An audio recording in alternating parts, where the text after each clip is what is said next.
एक गांव में बिशन नाम का एक बूढ़ा पहलवान अपनी पत्नी और बेटे के साथ रहा करता था।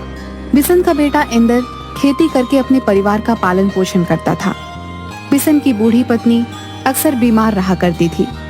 एक दिन बिशन अपनी पत्नी की दवाई लेकर घर लौट रहा था कि तभी गांव के व्यक्ति सोमू बिशन का रास्ता रोककर बोला, क्या हाल है बिशन जी? ये शीशी लेकर इतनी तेजी से कहां जा रहे हो? ये मेरी पत्नी की दवाई है सोमू, मैं इसे लेकर घर पर जा रहा हूं। मैं बहुत दिनों से आपसे कुछ बात करना चाहता था बिशन।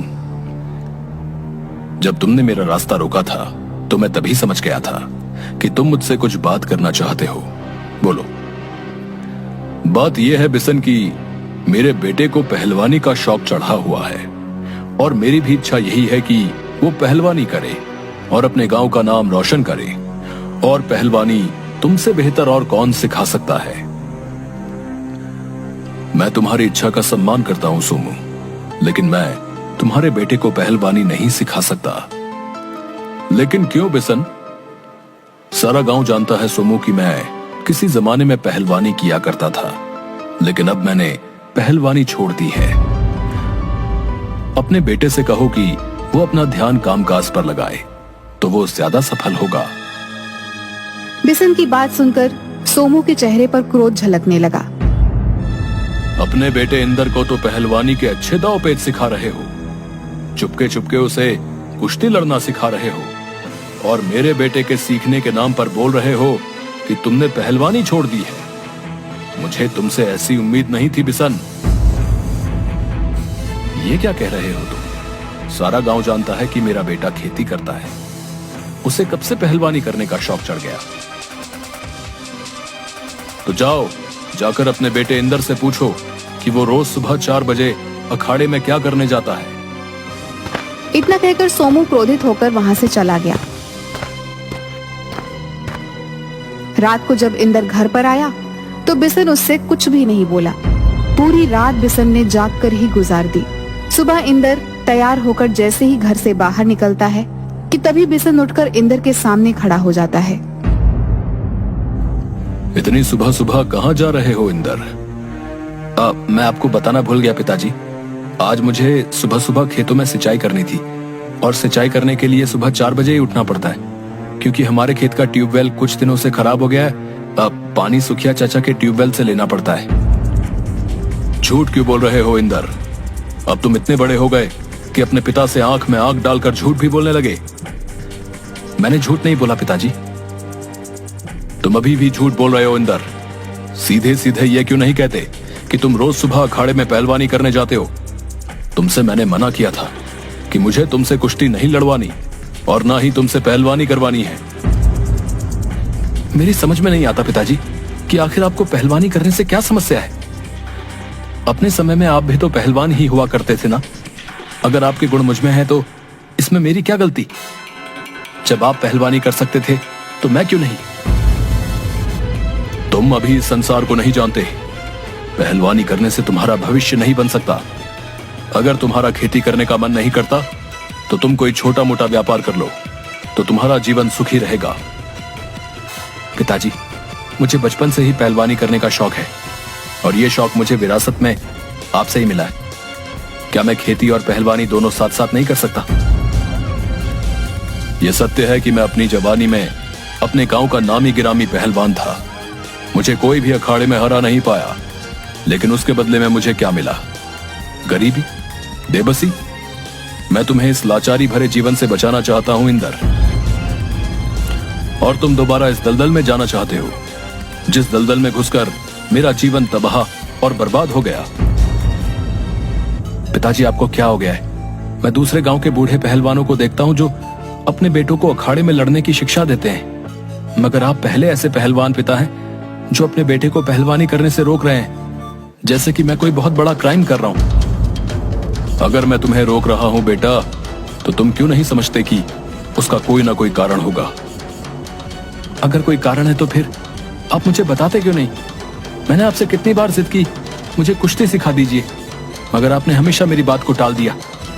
लेकिन अब नहीं पिताजी, मैंने दृढ़ निश्चय कर लिया है कि मैं पहलवानी ही करूंगा और अपने गांव का नाम रोशन करूंगा।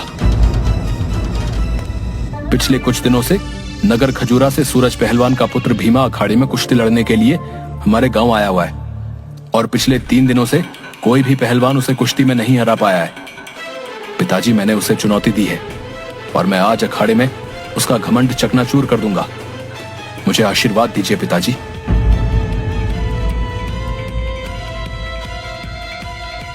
सूरज का नाम सुनकर बिशन बुरी तरह से चौंक जाता है।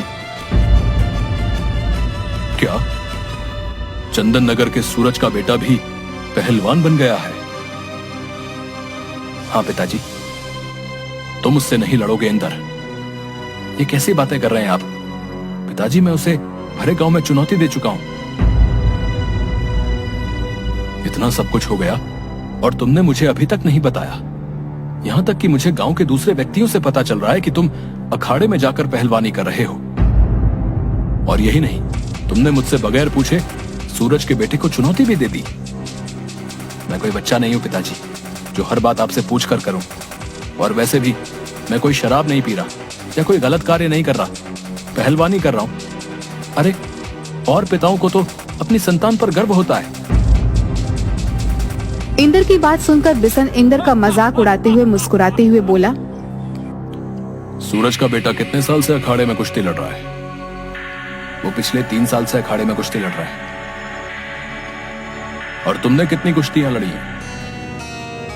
ये मेरी पहली कुश्ती है और मुझे आपके आशीर्वाद की जरूरत है। होश में आओ इंदर, होश में आओ। ये पहलवानी कोई साइकिल की रेस नहीं है, तुम मुझसे नहीं लड़ पाओगे। तुम नहीं जानते इंदर की जरा सी चूक पहलवान को जिंदगी भर के लिए बेकार कर देती है। मैं आपकी हर बात मानने को तैयार हूं पिताजी, लेकिन ये बात मैं बिल्कुल नहीं मानूंगा। उसे सबके सामने चुनौती दी है।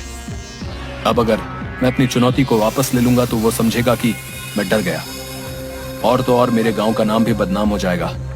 लोग मजाक उड़ाएंगे। आप क्या चाहते हैं कि गांव के व्यक्ति मेरा मजाक उड़ाएं? इतना कहकर इंदर चुपचाप घर से बाहर निकल गया। बिशन की पत्नी काफी देर से अपने पति और पुत्र की बहस सुन रही थी।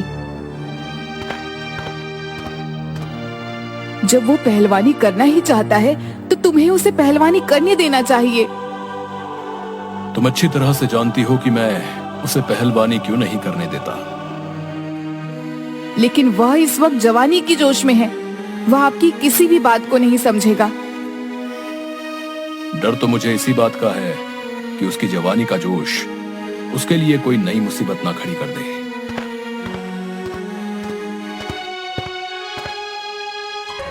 इंदर दोपहर के समय अखाड़े में पहुंच गया। अखाड़े में बहुत से लोग इंदर का ही इंतजार कर रहे थे। गांव का मुखिया इंदर की ओर देखकर बोला, हम तुम्हारा ही इंतजार कर रहे थे इंदर। जाओ, इंदर भीमा को धूल चटा दो। मुखिया की बात सुनकर इंदर अखाड़े में उतर गया।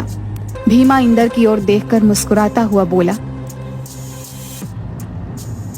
मुझे लड़ते हुए 3 वर्ष से ज्यादा हो गए हैं। तुम पहली बार अखाड़े में कुश्ती लड़ रहे हो। अभी भी समय है, क्षमा मांग लो और वापस चले जाओ। क्षमा तो कुछ देर बाद तुम मांगोगे भीमा। मैं तो तुम्हारे भले के लिए तुम्हें समझा रहा था, जैसी तुम्हारी मर्जी। भीमा और इंदर में कुश्ती होने लगी। इंदर ने भीमा को 2 मिनट में ही चित कर दिया। भीमा बुरी तरीके से हार गया। गांव के मुखिया ने इंदर को विजय घोषित कर दिया। इधर भीमा अपना जरा सा मुंह लिए हुए अपने पिता सूरज के सामने जाकर खड़ा हो जाता है। मुझे आज तक कोई हरा नहीं पाया और तू एक नौसिखिए से हार कर आ गया। मेरा नाम मिट्टी में मिला दिया। वो नौसिखिया कोई आम लड़का नहीं, बल्कि अपने समय के नामी गिरामी पहलवान बिशन का पुत्र है। बिशन का नाम सुनकर सूरज बुरी तरीके से चौंक जाता है। तुमने मुझे पहले क्यों नहीं बताया कि तुम्हें बिशन के पुत्र ने चुनौती दी है? कहते हैं इंदर को लड़ाई के दाव पेच विरासत में मिले हैं।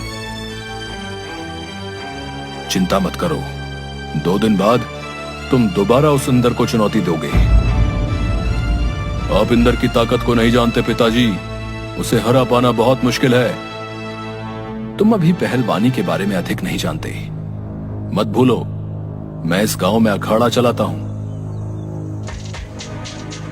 3 दिन बाद सूरज भीमा के साथ इंदर के गांव पहुंच गया और मुस्कुराता हुआ मुखिया से बोला, तुम्हारे गांव के लड़के ने मेरे पुत्र भीमा को बड़ी आसानी से हरा दिया।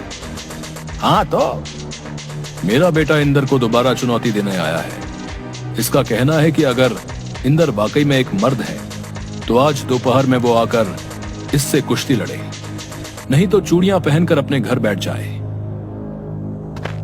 इतना कहकर सूरज भीमा को लेकर वहां से चला गया। मुखिया तुरंत इंदर के पास पहुंच गया और उसे सारी घटना बता दी। ठीक है मुखिया जी, मैं आज दोपहर को सही समय पर अखाड़े पर पहुंच जाऊंगा। मुखिया वहां से चला गया, मगर इंदर नहीं जानता था कि मुखिया और उसकी यह बात बिशन दरवाजे से चुपके से सुन रहा था।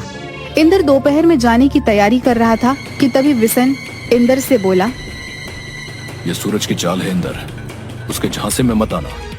वो तुमसे बदला लेने आया है। मैं सूरज को बहुत समय से जानता हूं। आप कहना क्या चाहते हैं पिताजी? अब समय आ गया है तुम्हें बताने का। सूरज को जिस अखाड़े से लाखों रुपए की महीने की आमदनी होती है, उस अखाड़े की जमीन मेरी है।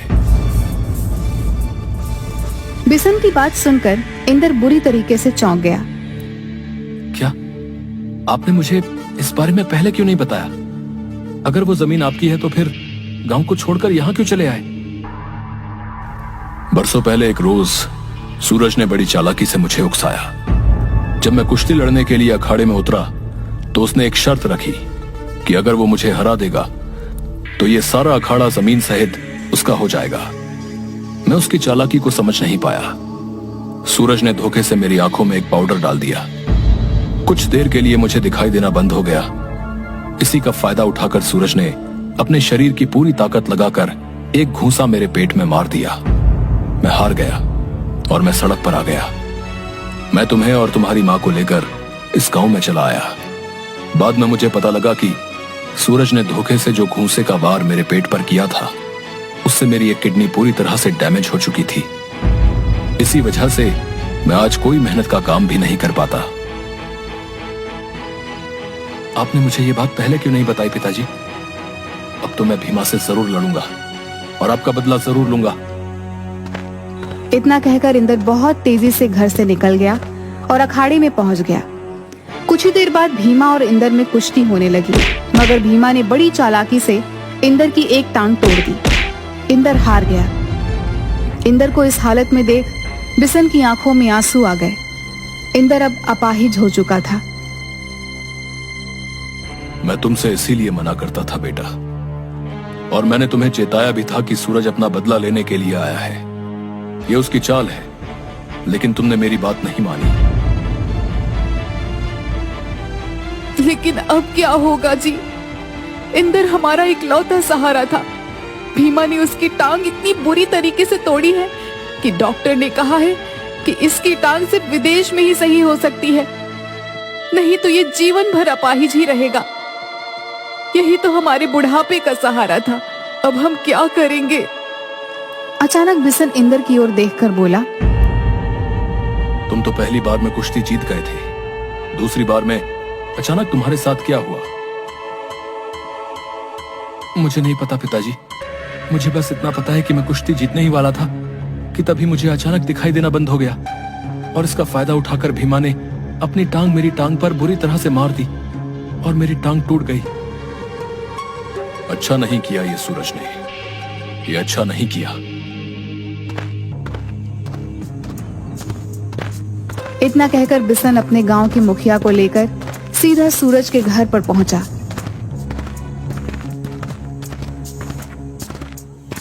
बिशन को देखकर सूरज ने मजाक उड़ाने वाले अंदाज में बोला, याद है बिशन, एक बार तुमने मुझसे कुश्ती लड़ी थी तो तुम अपनी एक किडनी गवा बैठे। तुम्हारे बेटे ने मेरे बेटे से कुश्ती लड़ी, वो अपनी एक टांग गवा बैठा। अब तुम यहां क्या करने आए हो? मैं तुम्हारे बेटे को चुनौती देने आया हूं कि वो मेरे साथ कुश्ती लड़े। चुनौती जवान लोगों की स्वीकार की जाती है बिशन। तुम्हारे जैसे बीमार बूढ़े की नहीं। कहीं मेरे बेटे का मुक्का तुम्हारे शरीर पर पड़ गया तो तुम तो वहीं ढेर हो जाओगे। बेकार में मेरे बेटे के ऊपर एक हत्या का इल्जाम और लग जाएगा। तुम मेरी चिंता मत करो सूरज, चले जाओ यहां से बिशन। मुझे तुम्हारी चुनौती स्वीकार नहीं। तो क्या तुम्हारी संतान के शरीर में तुम्हारा खून नहीं दौड़ रहा? बिशन ने यह बात बोली ही थी कि तभी भीमा क्रोधित होता हुआ बाहर निकल कर आया। बस बहुत हो गया बिशन चाचा, काफी देर से आपकी उम्र का लिहाज कर रहा था।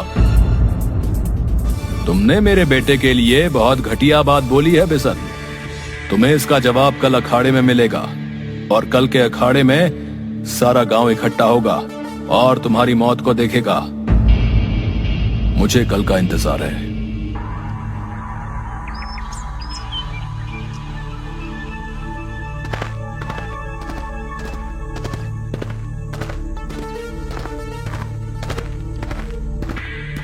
अगले दिन बिशन और भीमा अखाड़े में पहुंच गए। वहां पर मौजूद सभी लोग बिशन के लिए दुआएं कर रहे थे, क्योंकि बिशन एक बूढ़ा पहलवान था, जबकि भीमा एक हट्टा कट्टा शारीरिक रूप से बलिष्ठ पहलवान था। कुछ ही देर में कुश्ती शुरू हो गई, मगर देखते ही देखते बिशन ने बड़ी फुर्ती से भीमा को धूल चटा दी और भीमा की दोनों टांगे तोड़ दी। भीमा बुरी तरीके से हार गया और दर्द से चीखने लगा। तुमने जरूर मेरे बेटे की आंखों में कुछ डाला है। नहीं सूरज, मैं तुम्हारी तरह धोखेबाज नहीं हूं और ना ही मेरा बेटा था। मेरे बेटे ने तुम्हारे उकसावे में अपना नुकसान किया और मैंने अपनी जवानी में तुम्हारे उकसावे पर अपना नुकसान किया था। मैंने तुम्हारे बेटे को अखाड़े के दांव पेच से हराया है। देखा, जब तुम्हारे अपने बेटे की दोनों टांगे टूटी तो तुम कैसे दर्द से बिलबिला रहे हो। मुझसे पूछो, तुम्हारे बेटे ने मेरे इंदर की टांग धोखे से तोड़ी। सच तो यह है कि पाउडर आंखों में तुम्हारे बेटे ने मेरे बेटे के डाला था और बरसों पहले तुमने मेरी आंखों में भी धोखे से पाउडर डाला था। तुमने मेरे बेटे को कुश्ती में दोबारा चुनौती देकर अपना बदला लिया और मैंने तुम्हें दोबारा चुनौती देकर अपने बेटे का बदला ले लिया। हिसाब बराबर। मैं नहीं मानता। तुमने जरूर मेरे बेटे की आंख में कुछ डाला है। हाँ, अगर ऐसी बात है तो फिर डॉक्टर को बुलाओ। दूध का दूध, पानी का पानी अभी हो जाएगा। कुछ ही देर में वहां पर डॉक्टर आ गए और उसने साफ साफ कह दिया कि भीमा की आंखों में कुछ भी नहीं डाला गया है। बिशन को विजेता घोषित कर दिया गया। बिशन खुशी के आंसू लेकर अपने घर पर आ गया। उसने अपने बेटे का बदला ले लिया था। कुछ ही दिनों बाद सब गांव वालों ने मिलकर इंदर का इलाज कराया। इंदर अब सही हो चुका था। इंदर अब अपने पिता बिशन के साथ खुशी खुशी खेती करता है।